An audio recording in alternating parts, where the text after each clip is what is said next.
med school and kind of changed his path on the route he was taking in life. But very interesting encounter that Scott had. And Scott's one of those guys, for me, I just love to sit back and hear him talk. We may not agree on everything, but that is kind of irrelevant. I don't have one in my garage I'm studying. I know Scott doesn't have one in his garage he's studying. So we can disagree on some things, but I really enjoy hearing Scott speak on the subject. He's one of those guys, very intelligent man, the author for over 30 years, has had, I think, total of 3 encounters. Very fascinating man to listen to, so it's a huge honor for me to have him on the show. If you've had an encounter and you'd like to be on the show, shoot me an email. My email address is wes@sasquatchchronicles.com. Again, if you've seen anything strange out there, you'd like to be on the show, I would absolutely love to talk with you regarding your encounter. Again, it's wes@sasquatchchronicles.com. And I know on Friday night's show, I want to give a shout-out to all the members. I don't want to take 15 minutes going through each member's name, but I was kind of a grouch on Friday night's show. Had a witness on. I actually had 2 witnesses on, but I just laughed as I was reading some of the comments from some of the members on the show. Thank you guys for cheering me up. I really do appreciate it.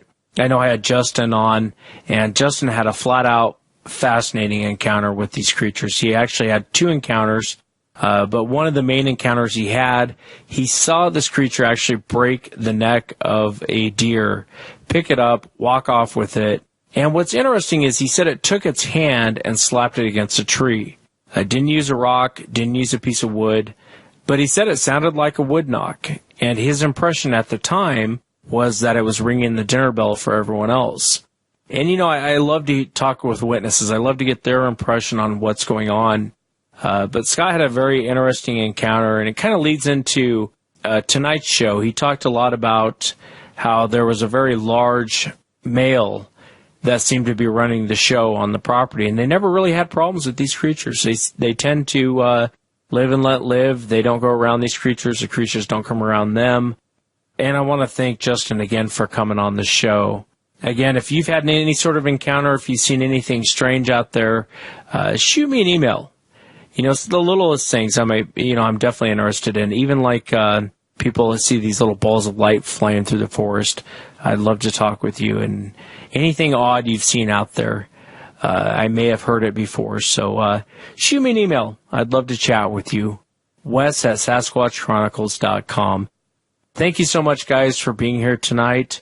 I am in the process of trying to contact Anna Marie Goddard, but she was a Playboy model that appeared on Jay Leno, and she was talking about her encounter, and they even filmed it. Here's what I posted to the blog yesterday. All righty, folks. My next guest was here 2 years ago when she was Playboy's 40th anniversary playmate. Recently, she was in the news again after she said she saw Bigfoot. She has tape. We'll find out. Please welcome Anna Marie Goddard.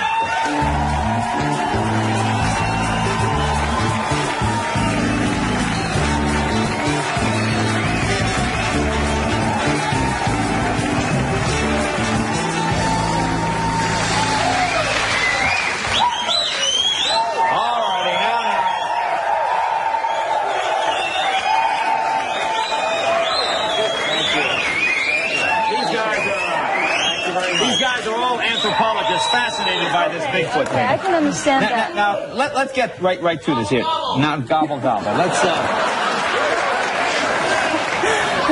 describe. Now you're serious. I've been teasing about it, but you're serious. No, I'm totally serious about it. She's totally serious yes. about it. Describe the incident. Okay, well, I'm doing this TV show called Adventures. And the main goal of this TV show this time was going up to the Redwoods, Northern California. And we had, been shooting for 5 days in a row, and, we were tired. You were tired? Well, yes, I was. Also, I have to include also that we were sponsored by Arrowhead and Corona, so, yeah. So you were drinking, you were tired. Yeah, I have to admit, I really, It's late at night, you're drunk. But I have it on tape. Some guy... The thing is... You saw Ed Asner, didn't you? I have it on tape. You have the tape, all right. Now, what happened? So, how late at night was this? This was around 6 o'clock, 6 o'clock? Yeah, it became dark. So it was dark. And, got rainy. And now, who had the... I mean, just the fact that you saw Bigfoot at the same time you had the camera. Explain kind of how Okay, well, that's what I was getting to, okay? We were partying, okay? So this tape that I have, this footage, was not shot with a big beta camera. Right. It was shot with a little camcorder. Right. And we just, you know, filmed each other because we had fun. We were goofing off. And, I would love to see that tape. Yeah.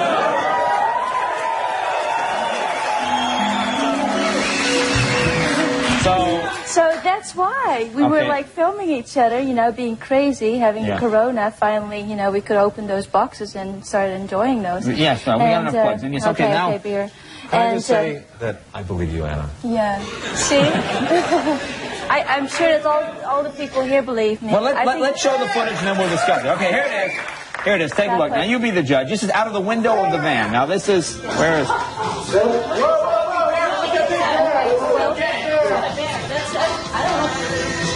Come on, Jay. That's not a bear. That's not a gorilla or whatsoever. That's something different.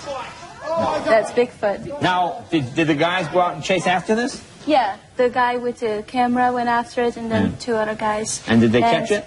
No, they didn't catch it. It was dark. It was raining. It was really terrible, and I'm sure it was really fast. I would have thrown the camera into the woods, just the video camera, to see what happened. Maybe we should have done that. But I think, you know, we have enough to prove that this was real. Why would people not believe that that's just not a goofy guy in a group? Why isn't this like, let's scare the girl on the bus? Okay, good point. Yeah. Well, see, we didn't know where we were going. That was the whole point. We got lost. That's true. And nobody else knew where we were going. So it was like impossible for somebody to... Impossible. Yes.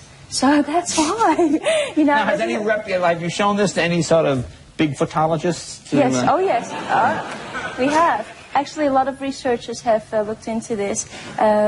When I think it's called cryptozoologists. Cryptozoologists. Yes. Well, I mean, didn't it leave tracks? I mean, it's snowing. Couldn't you follow the tracks? No, it was not snowing. Oh, it was not raining. Snowing. Oh, it was raining. So, big difference there. So, no, but see, they came back to the place and they measured how high it really was, and they figured it was like 8 feet tall. 8 feet tall. 8 feet tall, and it was like really big, so really like big. 500 pounds or so. 500 pounds? Yeah, I would think. You know, See, it was huge. The problem is people don't want to believe videos. That's the whole thing.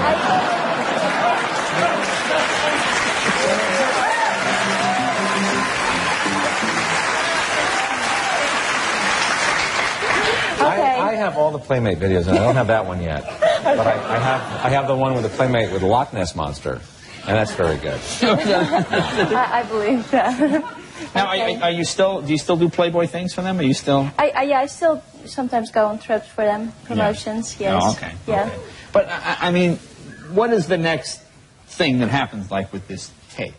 I mean, it seems to me that... Okay, well, see, I was really skeptical about this first. I can totally see where you're coming from, okay? So that's why we, like, look... Well, you have to look at my point of view. You do a show called Adventure. You're driving around in a bus. I know. We're drunk in the woods and it's rainy. I mean, your boss is going, look, I want a story for next week. That Bigfoot boss! No, I understand. That's why I didn't tell anybody when we came back, you know, because I got that. No, a lot of people asked me the question, why didn't you tell us, you know, right when you came back? And I'm like, well, you know, we just wanted to have some good people look into this and, you know, find out if it was really real. The verdict is still out, though, with the experts? Oh, yes. Oh, totally. I mean, there's one guy thinks that, Jeff Moldrum, he thinks that he saw certain body parts Certain body parts? If you look really, really closely to, I mean, you know, his, well, how would you call that? I don't know. I know in Australia they call it Willie, but... He's so... that's Bigfoot is a big guy. He's male, obviously. He's male. Yes. It's pretty interesting, I think. You know? Not so much for me, probably more from your point of view. It's pretty big. I totally empathize with you. I understand it. Yeah. Now, is it just his foot that's big, or is it the whole thing? The whole thing is big. He's got big feet, and you're sure it was a guy. Yes. You know that. Well, yeah. Well, that's what the researchers think. That's what the researchers... They see that. They see that thing. Okay. Probably coming from Holland, not as experienced in that area. Now tell me about your you've been traveling with Playboy and all that. Yeah, my most recent trip was to Taipei, actually. Okay. Yeah. Good food? Pretty interesting, yeah. Well, see, the thing is that these people want to talk to you always, and they try really hard, but their English is not really that great. So, you just want to put up your best smile and be nice to them. And at this one point, I was sitting at the table with all these Taipei people, and they asked me, do you want to have this and this? And I'm like, yeah, sure, So, anyway, the waiter brings out this plate, and I see in front of me eyeballs and intestines. And they're like, oh, look at me. And they say, you asked for it. You said yes, And you ate an eyeball? I, tried a little piece and it's always good to have one piece spit the of rest eyeball. out in my tissue. But, well, this is good. We will follow up on this Bigfoot thing. Okay. Maybe next time you'll be up there, you might see him again. Okay. All right, thanks. I'd love to talk with her and talk with about her sighting and that whole encounter, that whole situation. The video is kind of compelling. It's too bad Jay was so, like everyone else in the media, it's a big joke. Like I said, it's all fun and games until it happens to you. Let's get into it tonight. And I want to welcome Scott Marlowe to the show. He's been an author for over 30 years. He's a cryptozoologist. The one part about him I love is he's a scientist, very well-educated man. Some of his books include Cryptid Creatures of Florida, Bigfoot Enigma, and his newest book, Squallies. If you go to Amazon and you look for Scott C. Marlowe, I know there's another Scott Marlowe on there, but if you put in Scott C. Marlowe, you'll find his vast collection of books. And I have links to Scott's books on SasquatchChronicles.com. You can follow Scott's work at PangaeaInstitute.us. Scott, I'm honored to have you on the show. I've been a huge fan of yours for a long time. My pleasure. Thank you. And I remember I heard you on an interview back, a couple of years ago, and I remember thinking I would pay to listen to this guy lecture. I mean, I was really impressed with the research, the scientific viewpoint that you have, the well-educated viewpoint that you have, and I was just really impressed with you. So, again, thank you so much for coming on. Well, I appreciate that. To tell that to all the Bigfoot organizations out there, because they think I'm a pariah, I won't carry the company line. Well, you're in the right place. They give me the same hard time. One of the things I really want to get into your newest book and talk about some of your other books too as well. One thing I thought was fascinating, I know you've told this story probably a million times, but you were pre-med and you had an encounter with one of these creatures. Do you mind kind of walking into that encounter you had? Well, I can tell the story again. It's extremely well documented at this point. But, I was pre-med at Rollins College, Winter Park, Florida. This is back in 1975. And Rollins at that time was one of the best medical schools in the country. It was actually I was accepted at Johns Hopkins and George Washington and took Rollins instead. So I had advanced placement in physics, chemistry, and all of that. And I've been trained as a scientist since the get-go. I mean, even since high school. So this was an interesting thing because I had kind of heard of Bigfoot, but I never paid attention to it or even gave it any credibility, obviously, back in those days. And there was a rash of sightings that were going on in the Orlando area. Of course, then Orlando was backwoods, if anything. I mean, our international airport was a bunch of Quonset hut surplus World War II back then. So in any case, I finally got my sophomore year. I got off-campus housing and picked an apartment that was way out in the middle of nowhere back then. Now it's still, in the middle of town, off of Semoran Boulevard. And that's 436, which, of course, now is built up like there's no tomorrow. But back in those days, it was largely nothing but orange groves. And I came home one night. I had an apartment way in the back where it was wooded in the back, and we had some covered parking and in some areas that were just aluminum carports and that old-fashioned architectural lighting that just threw puddles of light down on the ground. But it was pretty dark outside. And I came home one night after some evening classes, and I guess it was about 9-10 o'clock at night. I don't remember the specific time, but I had stopped just before the Publix grocery store closed up. Which was on Aloma Boulevard, and had just stopped to pick up some groceries and, parked my car, where I usually parked it. I was on the second floor and we had exterior staircases to get to the apartments. In any event, parked my car where I usually did, just from the minute I got into the parking lot and out of the car to walk over to the passenger side, I had an MG BGT, and picked up my groceries. I felt like I was being watched, and then I looked and saw this figure that I could tell was hairy, head to foot, standing behind one of the lights in, where the woods ended and the parking lot began. And it was just standing there, and I froze because I wasn't sure what it was at first. And then I realized that it wasn't a bear or anything like that. This was, a human-like thing on two legs.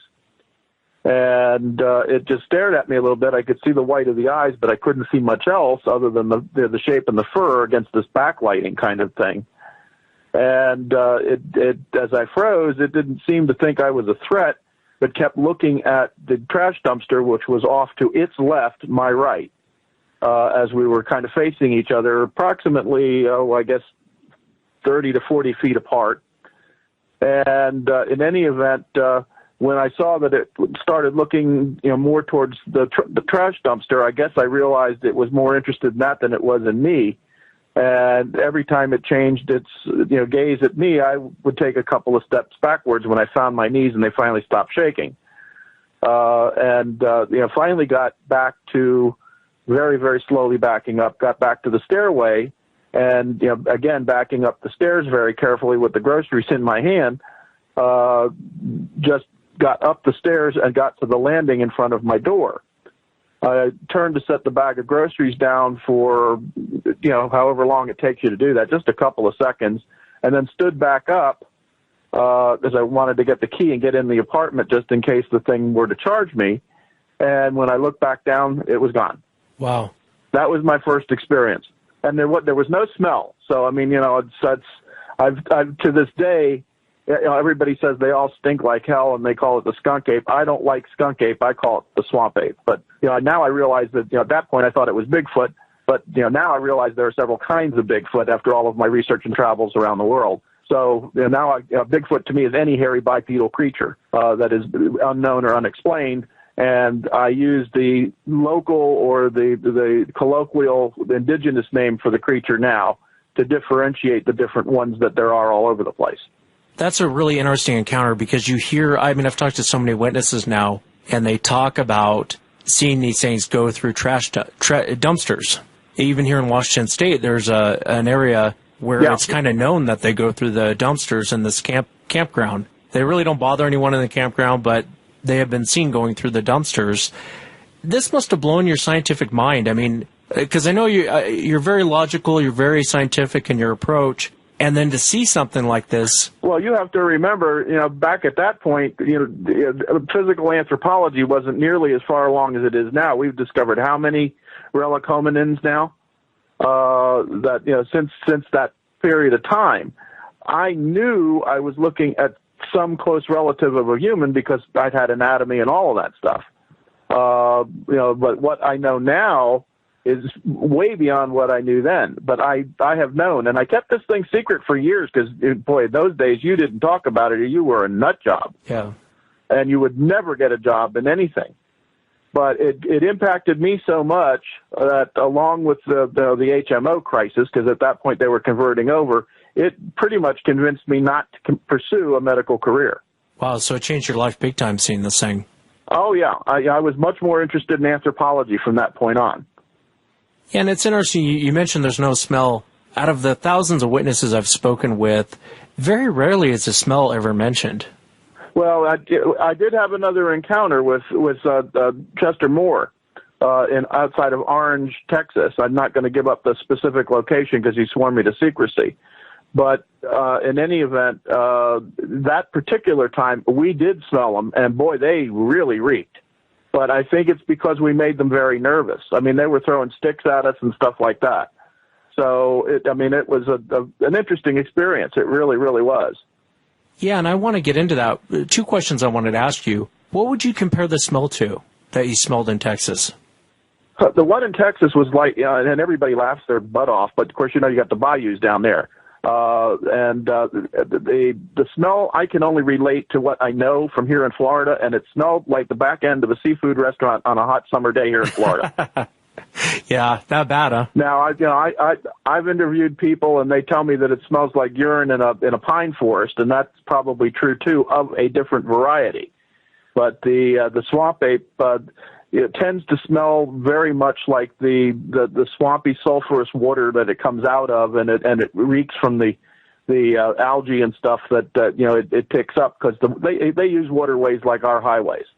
Why do you think they let that smell out? I realize it's just theorizing, but what is your theory on why they release that smell? Well, I think part of it is the environment and the material that they're exposed to, and of course they don't take baths and showers like we do. So their hygiene's probably not the best. But and that's a guess. I mean, that's strictly speculation. But also, have you ever smelled a stressed out ape in an ape house at a zoo? I have. It stinks. I mean, they naturally reek. So it could be part of its own aroma, as well as environmental factors that influence, the odor. Do you think it has anything to do with, I guess you just alluded to it, with the gorilla, the smell when they get stressed out? Some of the witnesses I've talked to, the very few that actually have smelled it, it seems like the creature was either agitated or nervous. There was something, it was something more than just, hey, I walked past this thing and it stunk. There was more going on. Sure. Well, I mean, that's anecdotal, and of course that's not proof of anything because it's anecdotal. I mean, I know what science requires, and that's not to say people are liars or that they don't know what they're talking about, or I'm not trying to diss anybody. I'm simply saying that science has a criteria that doesn't include accepting anybody's word for it. However, that particular observation does dovetail with something that is known about great apes. So it sounds to me like it's likely to be true, but not necessarily so. I gotcha. And when you were in Texas, tell us what happened. What did you guys experience? What did you see? Actually, my students in my cryptozoology class that I was teaching at the time at Florida Keys Community College hooked me up with Chester because they had seen a TV show called Animal X that Chester was on. And at that point, Chester was leading up this American Primate Conservation Alliance. And we submitted, because of a lot of pressure from the college, we submitted the class because it was the first time that a class was ever offered in cryptozoology on the college level, and to them for an award. And apparently the students behind my back submitted me for the Cryptozoology Steward of the Year award, because I had submitted them for the student award, and we won both. So every student in my class who took the inaugural class got the award, and then I got the Cryptozoology Steward of the Year award that year. So I went to Texas to accept the award. One of the student representatives went with me, although she showed up after I did. I got out there before she arrived. And Chester and Chris, they were partners, took me out to a location where they had filmed this episode and had used thermal cameras, and Chester and I had a bit of an encounter, although the animal was not visible, very visible. We knew it was there because we were finding tracks and stuff all over the place. And the tracks were just enormous. I mean, they had to be between 17 and 21 inches in length, and they were fresh.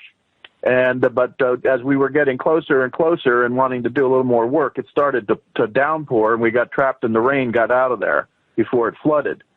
But then that night, after the rain had passed, we went nearer to his home in Orange, out at night to another area he knew of, and they were apparently living there and feeding in grasslands where cattle were behind the area that we were at on the highway. And as we got too close, they started getting antsy, and then the stink began. Did it make you nervous at all being in that position? No, they didn't make me nervous at all. Of course, I'm not worried about that. I've worked around wild animals all my life. My kid goes bananas because I had an encounter with a lion here at a facility, and I stood the lion down even though she wanted to attack because I knew what to do. And I mean, he freaked. But this was when he was much younger and was just learning to love animals as much as I do. Now he's an animal fanatic and is studying zoology himself.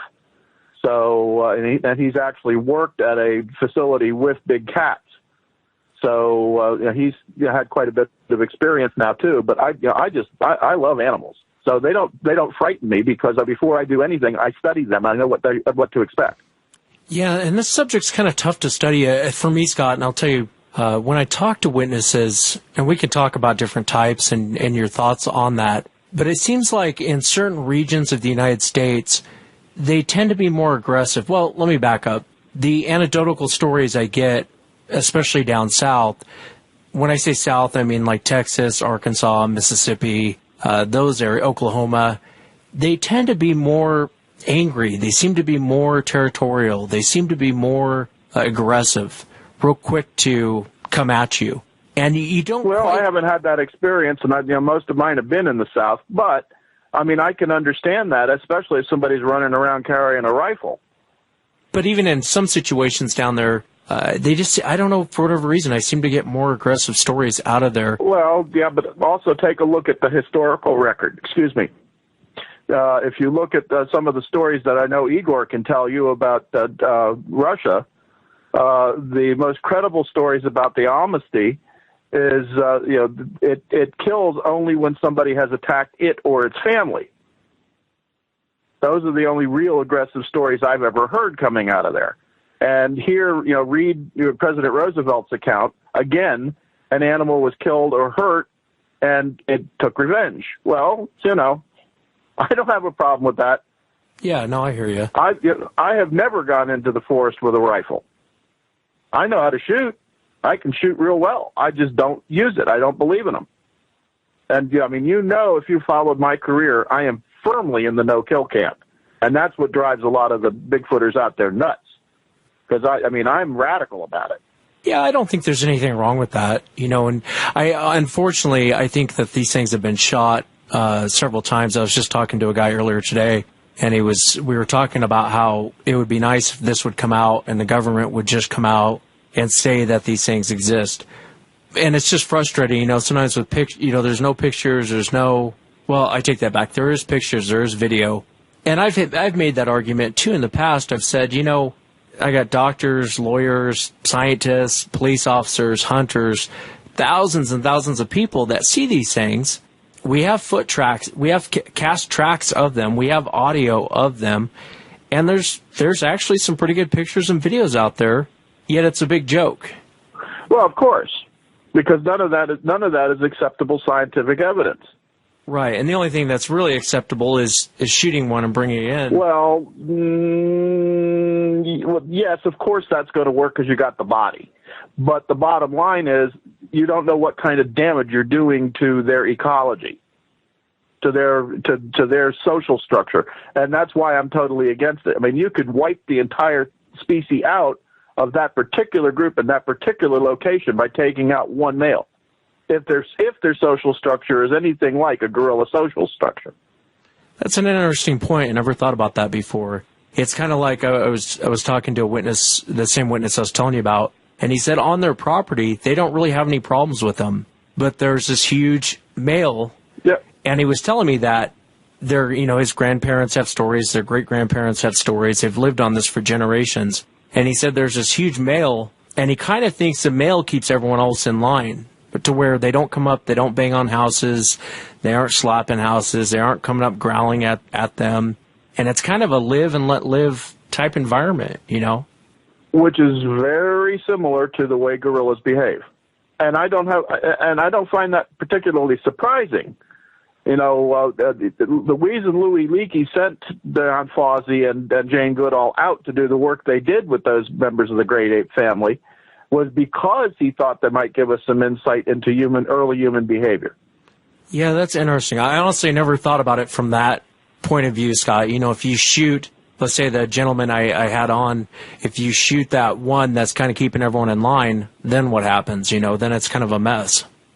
Well, yeah. I mean, you're going to throw the whole thing into chaos, not to mention, the alpha male's not likely to accept the offspring of any other male. So, I mean, you don't know what's going to happen. You can throw their whole society into chaos. And I can't support the kill idea. I mean, I can't even support the idea of culling the population at this point. Yeah. We don't even know what it is. How can you make any prognostications about what you should and shouldn't do until we, number one, find them, and then that begins the whole process of studying them until we know something about them, at least enough to be able to make some intelligent decisions. Up until then, everything is speculation. Right. Well, as a scientist and scientifically looking at this, how would you go about, I guess, proving this without a shadow of a doubt that these things are out there? Well, unfortunately, because of all of the hoaxsters and the jokers and the let's face it, there's a boatload of nut jobs out there in the Bigfootdom too. I mean, the believers are all. It's wonderful that they're out there. I'm not saying it's not, but it's become a religion. It's not a science. With them, it's a religion. And, God forbid you say anything about, I can't take your word for it. It's anecdotal. It's great. It's interesting. And it's a good starting point, but it's not acceptable scientific proof. Bring me this, bring me that, bring me this, bring me that. Well, we've got tree breaks or, limb breaks. They're 6 feet in the air. Okay, great. Have you taken, ninhydrin or luminol? And have you looked for dermal ridges on the tree branches to prove that it's been twisted? Or is it a natural break? Was it caused by wind shear? Was it caused by some other animal? Right. You've got to answer those questions, and you've got to be able to back it up one after another with credible and forensic data that has a proper chain of custody. Otherwise, science will not take the evidence. They'll not accept it. Now, I've seen the damn thing 3 times, but I know what I saw. I've been trained, but I am not going to insult my colleagues or the scientific community by asking them to take my word for what happened. I know better. Yeah, and that's, I'm not a scientist, and that's where it becomes frustrating for me because I don't have a background in science by any means, and so I don't know the scientific method. There's a lot of Bigfoot researchers that claim they preach the scientific method, and I think most of them have no clue what they're talking about. Yeah, they've read it in wiki or in a wiki or whatever the online encyclopedia is. They think they know what it means, and they have no idea what the nuances are. The wannabes drive me nuts, and I've gotten to a point where I have zero tolerance for it. Yeah, no, and I can understand that. It's just frustrating, I guess, from my point of view when I look at it, Scott. I get frustrated with the fact that, and please bear with me because I'm not a scientist, but I get frustrated with the fact that it's like, okay, you won't take anyone's word for it, even though this dates back how long, and everyone kind of has the same story on what they're seeing. You won't take the footprints that people are finding that isn't, a wooden cutout. I can hear. Well, let's make a distinction, Wes. Yeah. If we were trying to prove that Bigfoot existed in a court of law, there is more than enough evidence out there to do so. Right. But a court of law and science don't follow the same criteria. I gotcha. Okay? So, I hear you. I know what you're saying, and boy, I share your frustration. But science has a set of criteria, and it's there for a reason. But don't most scientists want, I even hate to say the term "one on a slab" because I don't want to sound like a hillbilly, but don't they want some sort of, I'll give you an example, and if this was a bird, for example, and I could say to you, Scott, there's thousands of people have seen this bird. Here's some vocalizations that have come from this bird or claim to have come from this bird. I can't place it on anything else. I have track casts. And then there's some pictures and videos I can show you. This bird exists. Wouldn't scientists go, okay, we need to collect a specimen in order for us to actually look into this? They would prefer the specimen because then they can write a proper scientific description that they can publish about what the animal is. And that's basically the key. Now, they can do that today with all that evidence, assuming that you have all these different parts that dovetail together, that have all been properly collected and have been cataloged and put together and verified and attested to and yada, yada, yada, provided you have the DNA to support it. I gotcha. Okay? So, and they pretty much went through this with the billy ape, which is actually, or bondo ape, some people like to call it, in Africa, which really is one of the African Bigfoot. So when people tell you that a Bigfoot has not been discovered, they're full of what makes the grass grow green. They have been. The billy ape is an ape from the Congo that was unexplained. It was misclassified. They knew what it was 100 years ago. They have the bones sitting on top of a shelf in a museum in the Congo for 100 years before somebody took a look at them again and realized it's a different species of chimpanzee. But it's larger than a gorilla. Yeah, and the billy ape actually walks upright most of the time, doesn't it? That's correct, because it lives in a swampy environment. It has to or it would drown. Yeah. So, I mean, and which tends to support Elaine Morgan and Alistair Hardy's aquatic ape hypothesis as to how humans developed bipedalism, yada, yada, yada. I can get into all the anthropological explanations, but that's just going to bore people to death. So, we probably shouldn't go into that because that's just not a layperson thing. I go into that when I teach my classes, but on the radio it's very hard to explain, and then people listen to sound bites and take it all out of context and misconstrue it, and they get it all wrong. So I'd rather not be accused of that. No, and that's okay.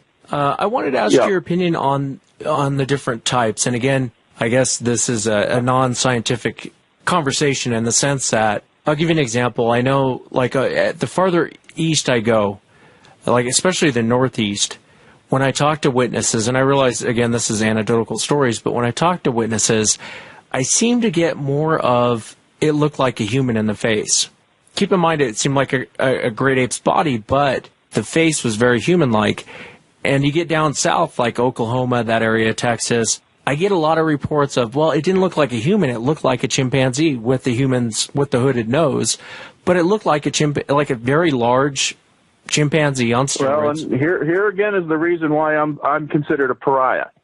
The skeptics out there are saying, well, let's prove that a Bigfoot exists before you start saying there's more than one kind. No, I am certain because of some of those things and the similarities that there is more than one type of Bigfoot out there. And scientifically, wouldn't that make sense that there would be more than one type based on... Sure it does. Read my book, Bigfoot Enigma. It speaks to that issue specifically.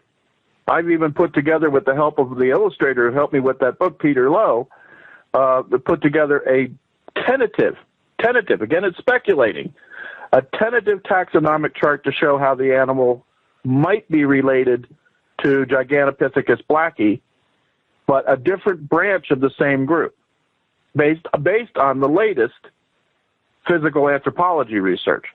I'm not sure that the Russians and Dr. Meldrum are not correct, and that some of them might be relic hominins that have survived. It's possible. Yeah, no, and one of the things I know a lot of the people say when they say it's a relic hominid, it's an ancient man, when they go into that theory, and it's one thing that's hard for me to argue is, and I got track casts here in my office, when you look at them, they look like human feet. They don't really look like a gorilla's foot. And that's one of the most important things, because if you accept that at least some of the track evidence that Jimmy Chilcott has signed off on, for example, that we know are not hoaxes and are anatomically correct for the type of animal it's supposed to fit, it makes sense that it's human, because the only great ape, and now here we go, because I have to use the E word, and the people are going to come out of the woodwork because they don't believe in evolution. But the only great ape to which man belongs phylogenetically, okay, the only great ape with parallel toes is the human species, the genus Homo,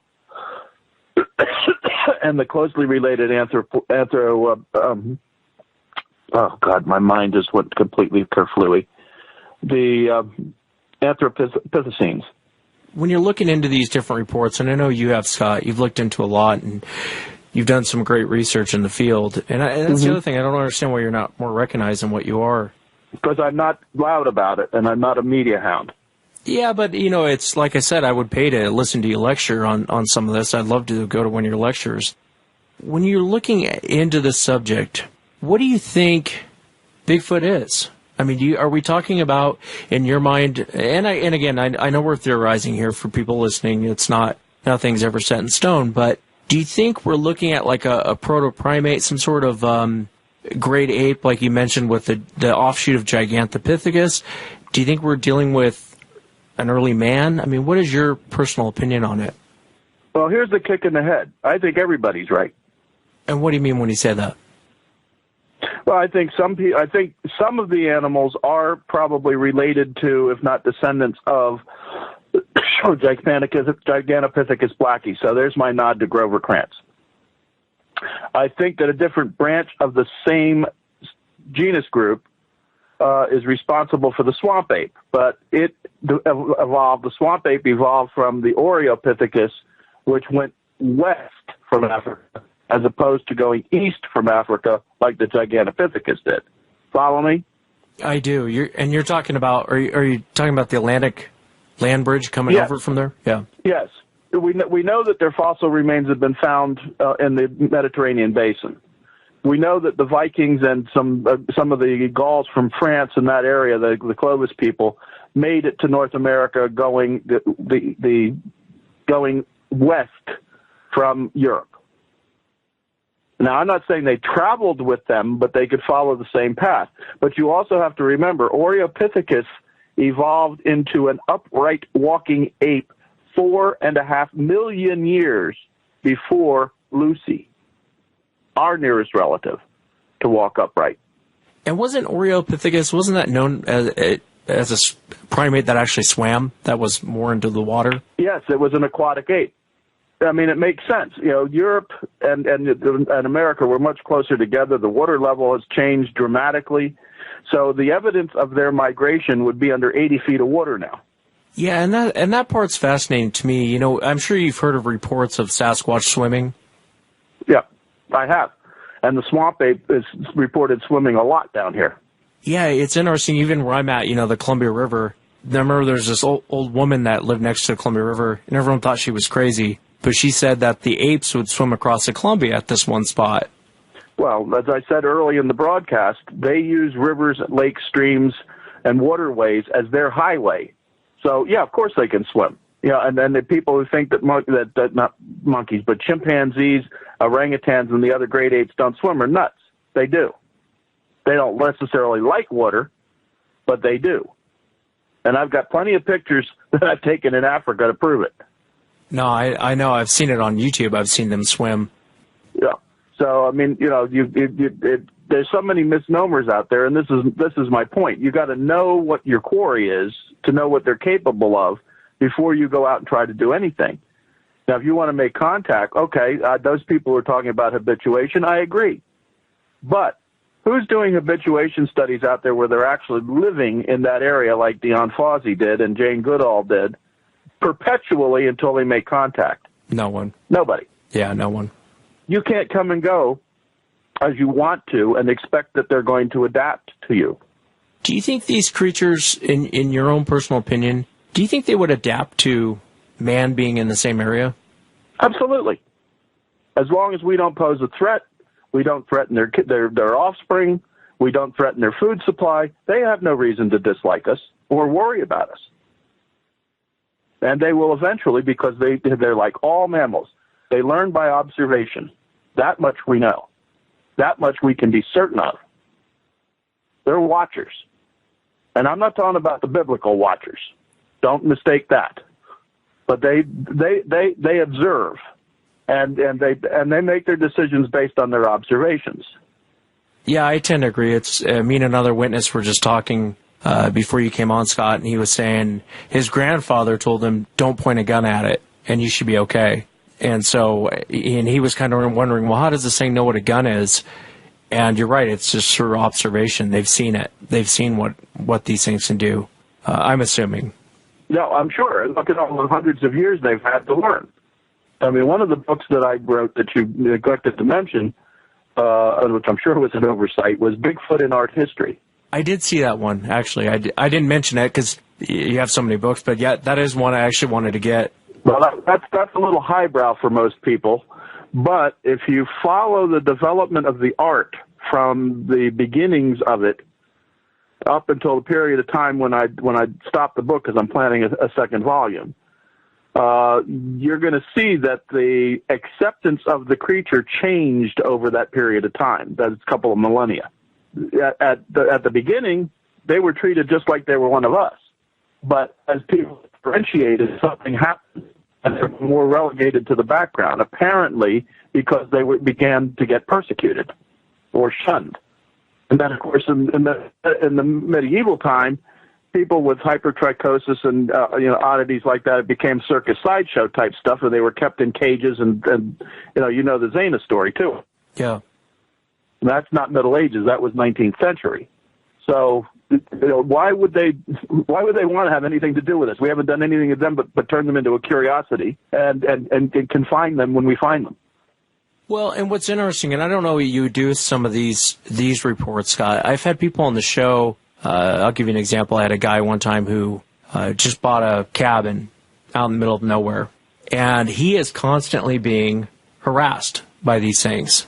And he sent me pictures of tracks. He sent me some pretty good photos I'll send to you. What appears to be an ape sitting in the brush looking at him.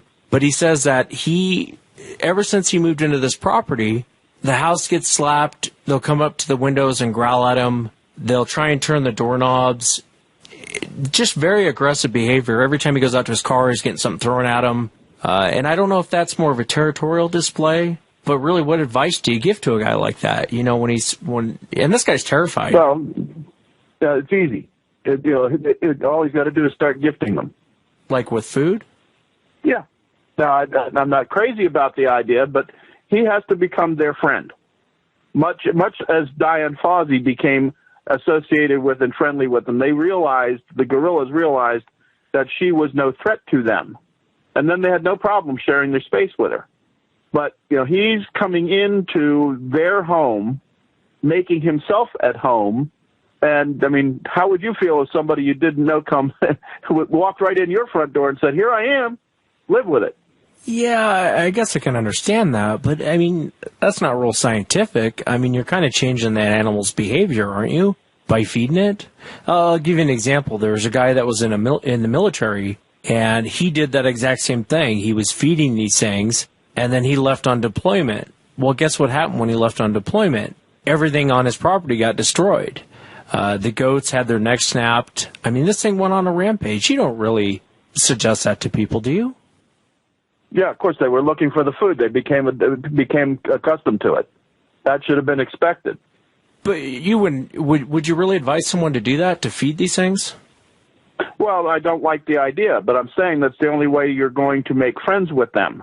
You've got to provide them with something that they don't have and show them that you're no threat. Now, I'm not crazy about the food solution, but it's really the only thing available to you. What else can you do? It's not like they're going to wind up getting into trouble, and you help them out. That's a great story for Harry and the Hendersons, but that's not the way real life works. Yeah. And if you tried to approach one, if they had a child in danger, they'd tear you limb from limb. Right. Well, the other question I want to ask you, from a scientific point of view, I have a lot of people on the show that they're like, "Hey, I got hair samples. I got this. I got that. What do you do with this stuff? Where do I even bother?" Well, if you got hair samples and they're not, the problem is you got to collect it correctly and put it in the proper type of container, because otherwise you're going to contaminate the hair. But you have the hair DNA analyzed. You don't need hair follicles anymore. They can, with recombinant DNA, they can separate the DNA, amplify, reproduce it, come up with a genome off the hair sample. But again, the problem is most people have no idea how to properly collect this type of evidence forensically so that they do not corrupt it, so that it is available to be tested properly without contamination. This, of course, is the problem with the Ketchum study. There's no chain of custody. There's no way to guarantee that anything was not mishandled. And I can't even begin to speak to the laboratory issues, because it's what I've read thus far is so full of holes it would never be acceptable. Plus the fact you have absolutely no idea. You got a whole bunch of strangers submitting samples. How do you know where those samples came from? Are they telling you the truth? No. I'm sure many of them didn't. Yeah, through DNA, can't they take out the human You know, when you corrupt a piece of DNA, can't they take that out? Well, that depends on what the animal turns out to be, doesn't it? Suppose it is a closely related human species. Yeah, you got a good point. One of the reasons why a lot of these things may be coming back as, quote, contaminated, unquote, is because they're exactly what they're supposed to be. Yeah, I've thought about that too before. You're right. I mean, we're only recently has our human genome been completely mapped. I think now we've finally got a Neanderthal genome, but they've got to map out all the genomes from all these animals so that they know what's different. I got you. Well, it's good advice. You know, a lot of people ask me that, and they say, well, what do you do with something like this? You know, I have this stuff going on my property. I mean, what do I do with it? I mean, even you can get DNA even from the residue left behind when dermal ridges are left on a smooth surface, for example. Now, everybody who watches television and CSI and all of that nonsense knows all about what luminol is. What's luminol? Luminol is a reagent that reacts with the body chemistry in the oils that you leave behind when you touch something, fingerprints or footprints, either one. And it makes it glow under a black light so that it's easily seen and photographed to create evidence. Oh, interesting. But the luminol itself is highly toxic. They never show them applying it properly on television. And it destroys DNA. So if you use it, you're contaminating the DNA that you would otherwise be able to extract. There is another forensic reagent called Blue Star that is much safer to handle, does the same thing. It requires a little more skill in being able to interpret the results, but it doesn't destroy the DNA. So, I mean, these are all the little details that, you know, when you take a cryptozoology class that's being properly taught, you're going to learn. Yeah. No, I wish I was in Florida. I'd love to go to it. Well, I taught it online, too, so that it was available to people. And, you know, I'm thinking about doing it now. I've been asked to do it online by an Australian university group, and I'm thinking seriously about it. Yeah, if you do, will you let me know? I'd like to attend it. Yeah, sure will. Sure will. I wanted to ask you about the book Squallies, and being a scientific guy, the reason why you wrote that book. And I want to ask you a question about the Dogman later, but for the audience, what is the book Squallies about? What can they expect when they pick up this book? Well, it's another possible explanation for some of the so-called swamp ape sightings or skunk ape sightings here in Florida that's based on some eugenics work that was being done here in Florida. I mean, everybody knows about Stalin working with, because it's been all over the TV, right. Stalin working to hybridize apes and humans back in the 1920s. We conducted similar experiments from the late 20s to the 30s once we got word of what Stalin was doing. Now, theoretically, we were successful, but that's probably all, you know, Cold War propaganda. But the evidence is difficult to come by because it's still classified. This was all part and parcel of the eugenics work that was being done in that time frame. Now, eugenics was what the Nazis were practicing, trying to create a master race. The problem with the master race concept, and of course you see this with the concentration camps and the things that Hitler wound up doing, is once you have a master race of all leaders, who's going to do all the work? Right. And of course that was one of the issues. So this hybridization program that they were trying to do, engineering a slave race is essentially what they were doing, came about because of it. And Rockefeller and Harriman and Carnegie and the Bushes and all these big wigs back in those days were all behind it and financing it. And actually all of the ideas that Hitler wound up tweaking into his final solution, believe it or not, started here in the United States in the 20s and 30s under a gentleman by the name of Charles Davenport. Davenport was huge into eugenics, and most of that came from him, didn't it? That's correct. So he was an American, not a Nazi, although his behavior was. In any event, so this, you know, they were trying to create a race of soldiers so that there'd be somebody to fight their wars other than the master race. And that's what the book Squallies is about. That's what a squally is. Yes, exactly. That's the undercurrent in the book. And theoretically, as I said, they were successful at doing it, and they developed a colony of these creatures that supposedly lives in the Everglades and has for some time now, and their progeny apparently still lives in the Everglades according to the legend and some of the recent sightings and encounters that they've had. When I got involved in this thing and was told the story, I became fascinated by it. Because today it probably could be done with what we know about genetics, but back then I doubt it. On the other hand, some of the experiments that they were preparing to do in Russia were never carried out. The first attempts were a failure, of course, but the second approach that the gentleman who was doing it wanted to undertake wasn't done. He was thrown in his gulag because Stalin got tired of paying for no results.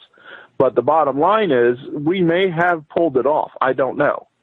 I do know that when I got involved after I had learned all of the main characters in the story and I started researching those characters, all of the material dovetailed.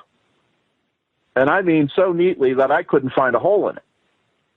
But I could not claim that these animals were real. I could not claim a sighting. We tried to go find them, and we did find a place with all kinds of weird noises and things coming out there at night, but there was no way for me to verify anything. And I didn't really want MIB showing up at my door if I happened to hit it.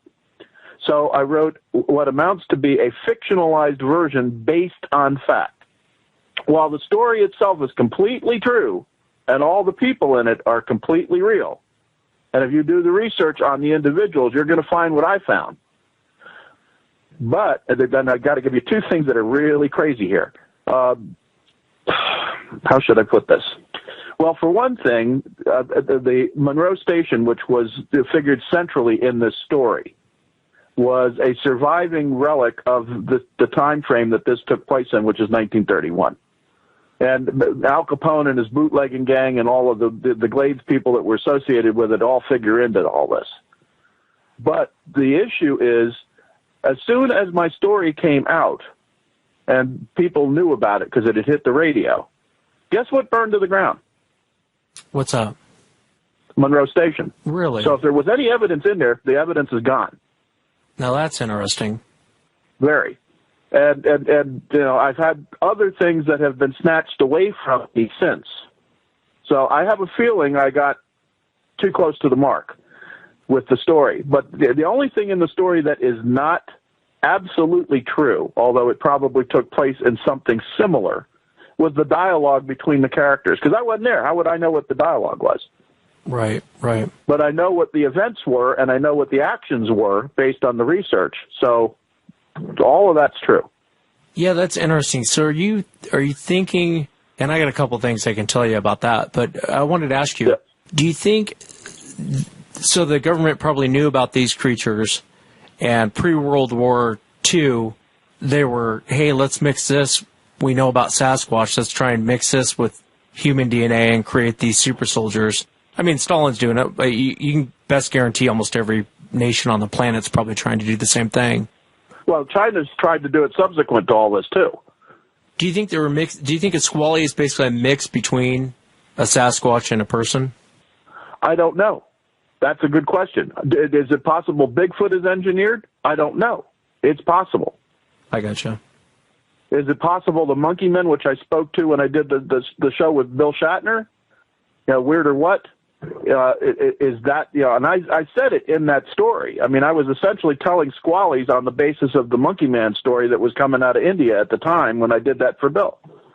Yeah, it's just fascinating. I know I've talked to a lot of military insiders, and the last one actually sent me all her military credentials, and she's saying this has been going on for a long time. They've been engineering and creating subspecies of Bigfoot. And I asked her, well, why are they doing that? And she went into a lot of things, Scott, I could tell you that seemed crazy. She was saying, there's a place they go, they call it the zoo, and it's where they've been mixing DNA with different things, trying to just see what they can create. And sometimes they let them loose out in the woods. And I asked, well, why do they let them loose?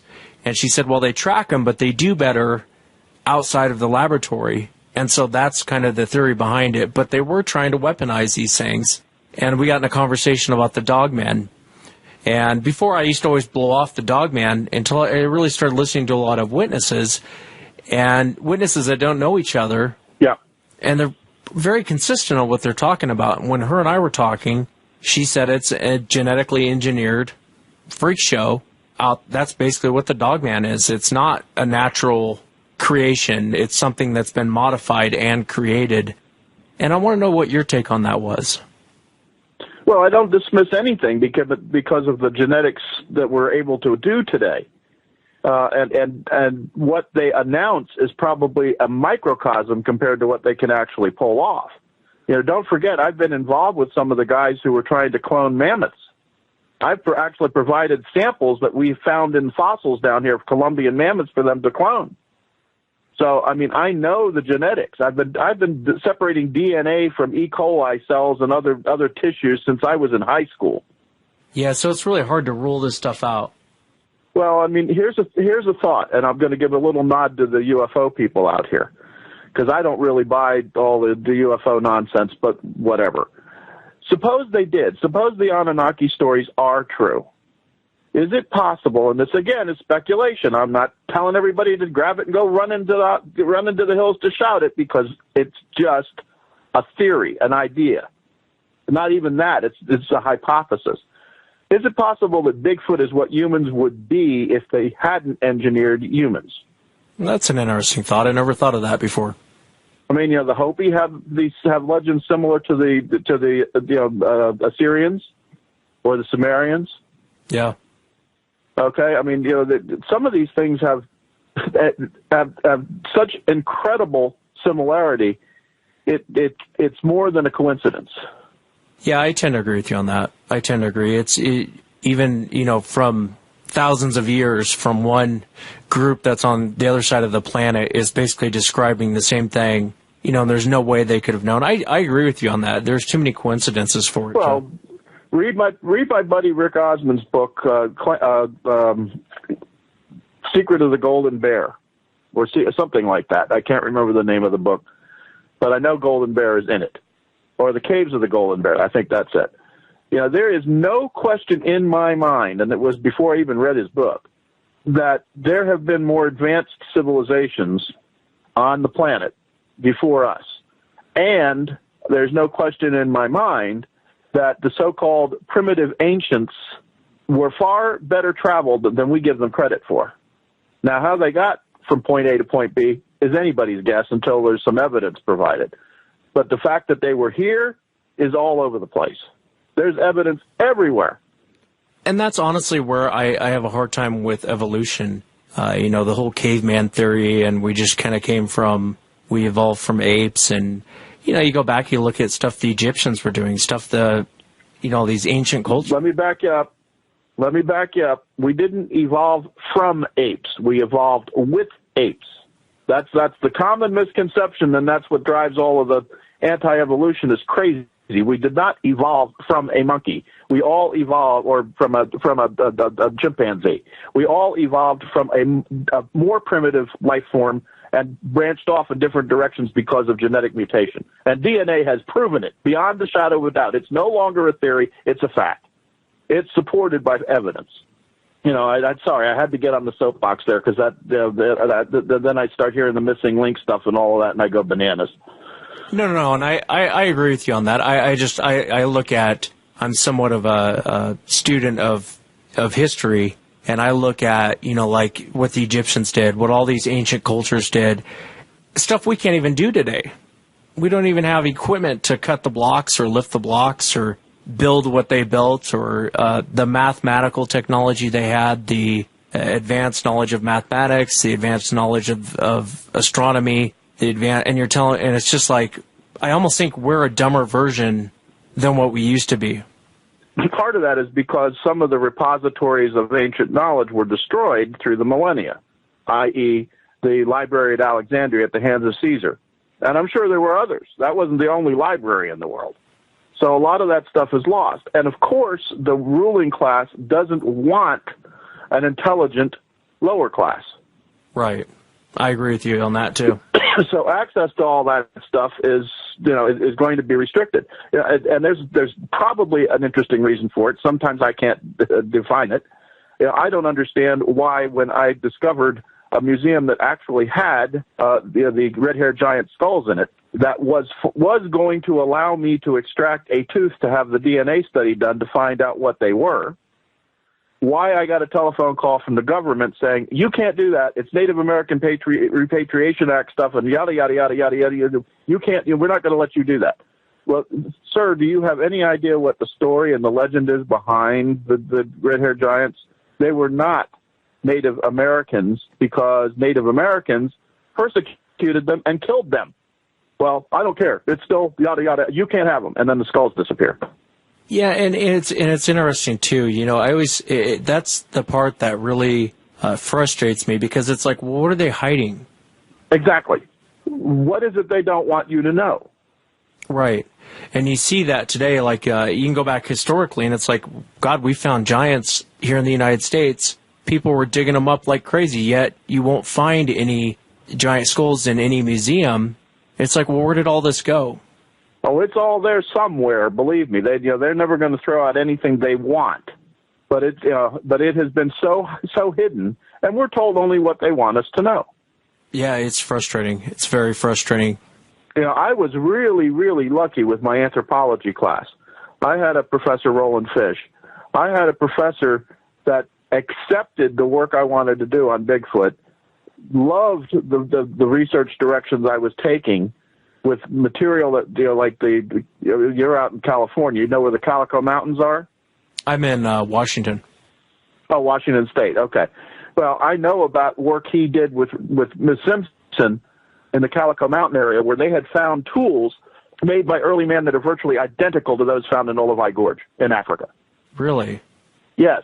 Now, conventional anthropology, they're site-picked. I've seen them. I got pictures of them. They ain't site-picked. They were made. Do you think Sasquatch is being covered up? If so, why do you think it would be covered up? Because of the religious right. When you say that, what do you mean? Well, let's take, for example, suppose Dr. Meldrum is right. Suppose they are Homo heidelbergensis. Now, you have an animal that's in the same genus as us, Homo. What constitutes being human? And how is the religion going to adapt to that? Do you think it's mainly just religion that they're worried about, or do you think there's more to it? Oh, I think religion's part of it. I think ownership of land becomes an issue because if these things are proven to exist and they are by nature extremely rare animals, how much land has got to be set aside for them as an endangered species that cannot be built upon, cannot be farmed, cannot be developed?